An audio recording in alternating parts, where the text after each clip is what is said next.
Rekrutmen CPNS 2024 dibuka Mei. Ini cara daftarnya di SCS CSN BKN. Mari kita lihat infonya. Namun sebelum itu jangan lupa untuk subscribe ya teman-teman, karena untuk channel ini akan memberikan informasi tentang pendidikan P3K dan CPNS 2024. Lowongan calon CPNS dan P3K 2024 dibuka pada bulan Mei menurut perencanaan BKN. Nah, ini adalah rencana pelaksanaan CSN 2024 di mana terdapat 3 periode.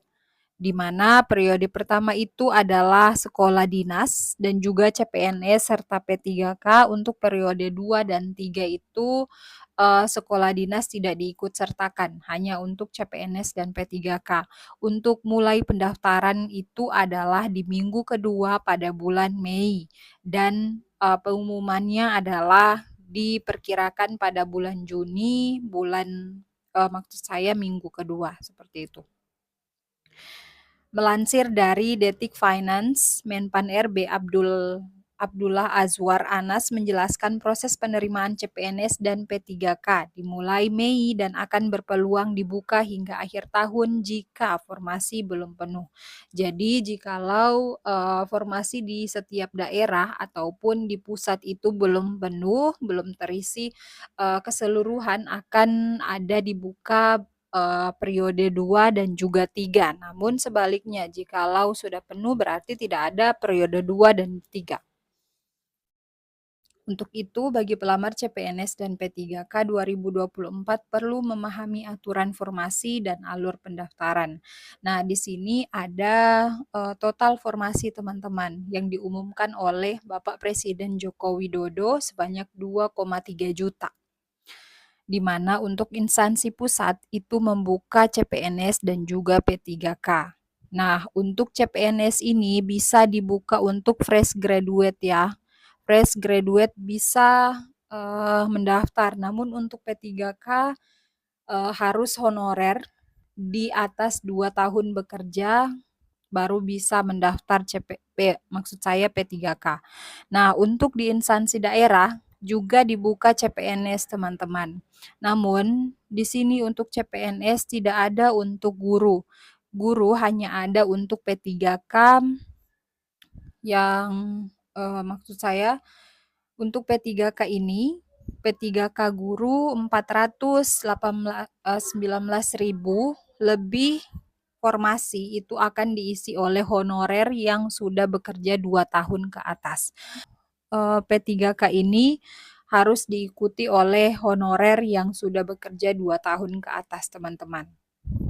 Lalu juga dibuka sekolah kedinasan sebanyak 6.027 formasi. Kita lanjut proses penerimaan CPNS dan P3K. Ada 3 poin penting di sini. Yang pertama, berdasarkan keterangan Menteri Anas, CSN dilaksanakan dengan prinsip kompetitif, adil, objektif, transparan, dan serta tidak dipungut biaya.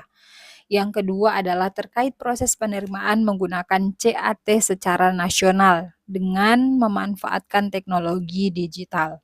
Jadi jikalau teman-teman mendapatkan informasi untuk 2024 ini akan diangkat keseluruhan tenaga honorer, itu tergantung di CAT ini. Kenapa CAT? Karena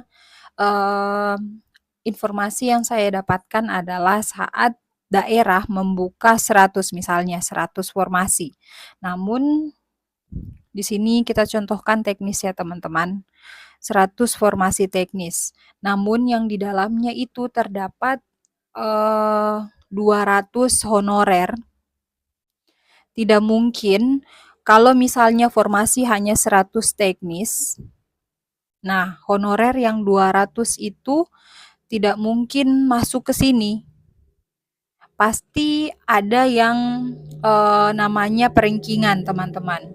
Jadi untuk CASN 2024 tidak bisa dianggap remeh, jadi kita harus belajar supaya menyiapkan jikalau memang ada regulasi perankingan, kita sudah siap seperti itu. Ya, Dan yang ketiga adalah seleksi dilakukan dengan teknologi pengenalan wajah seperti tahun lalu ya teman-teman. Nah, ini alur pendaftaran SSCSN dan bisa diakses di SSCSN 2024. Sampai hari ini saya membuat video belum ada terbuka SSCSN 2024, hanya yang 2022 dan juga 2023. Di sini untuk pendaftarannya dibutuhkan nik, nomor KK, nama lengkap, tempat tanggal lahir, nomor handphone, dan juga email, serta foto KTP ya teman-teman. Lanjut daftar formasi. Di sini untuk daftar formasi yang dilakukan adalah mengisi biodata, memilih jenis seleksi, memilih formasi, mengupload dokumen apa-apa saja nanti kita bahas setelah ini. Dan juga resume, mencetak kartu pendaftaran. Lalu setelah itu seleksi administrasi yang dilakukan oleh panitia dan juga pengumuman kelulusan. Nanti pengumuman kelulusan, oh tidak teman-teman. Jadi seleksi kompetensi dulu. Lalu pengumuman kelulusan seperti itu. Nah, ini adalah untuk persyaratan P3K Teknis 2024, di mana ini adalah contoh untuk di 2023. Kalaupun memang ada tambahan, pasti tidak jauh-jauh dari ini. Di mana untuk 2023 itu ada surat pernyataan sesuai dengan persyaratan instansi. Jadi untuk surat pernyataannya ini bisa diambil di BKPSDM masing-masing teman-teman. Jadi jangan sekali-kali untuk mencari di internet ya teman-teman. Nanti akan diinfokan di BKPSDM, akan dikirimkan Google Drive dan kita bisa mengambil dari situ. Kita lanjut. Yang kedua adalah surat lamaran sesuai dengan persyaratan instansi yang sudah ditandatangani dan dibubuhi imaterai.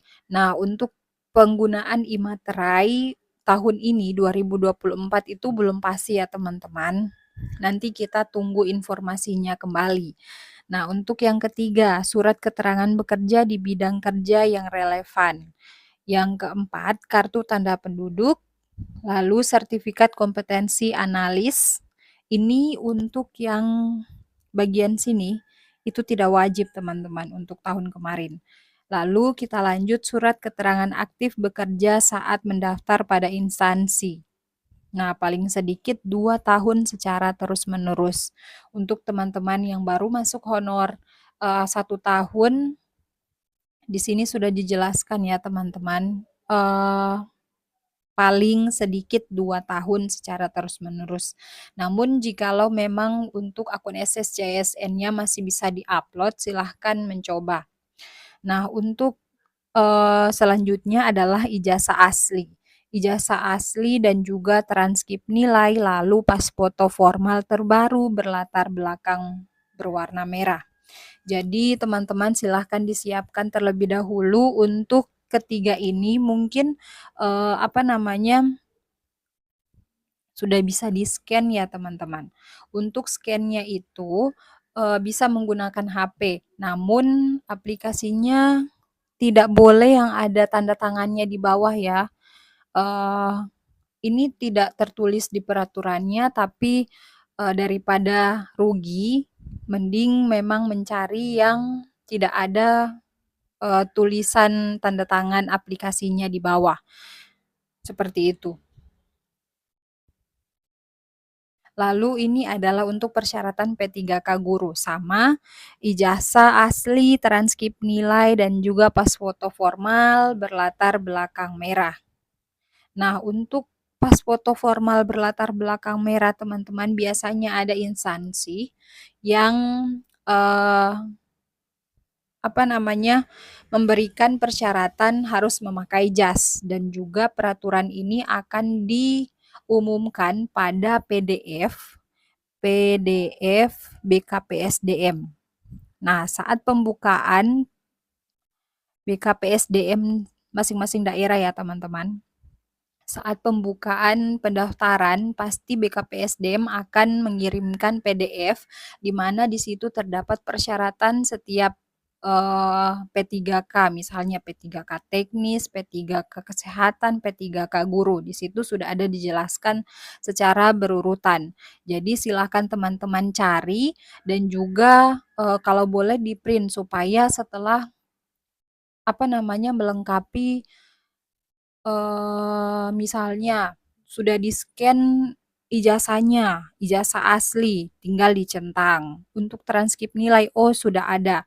Jadi teman-teman tidak akan miss dokumen seperti itu. Dan tidak ada yang terlewat. Nanti dibaca lagi jikalau pas foto formal ini harus menggunakan jas atau tidak.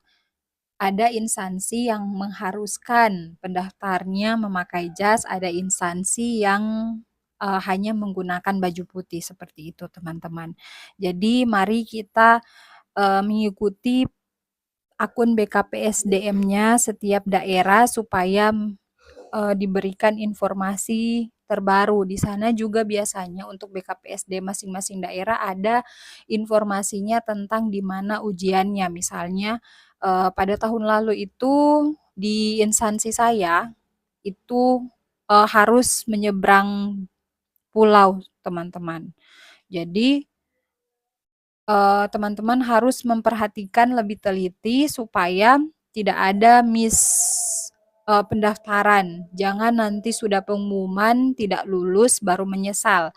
Nanti akan diberikan beberapa minggu untuk mendaftar, jadi jangan dulu diresum ya teman-teman, diperhatikan baik-baik supaya bisa mengikuti seleksi CPNS atau CASN 2024 tanpa ada halangan apapun. Amin, semoga kita semuanya lulus di 2024 ini dan mendapatkan NIP pada tahun 2025. Amin ya robbal alamin. Semangat pejuang CASN 2024.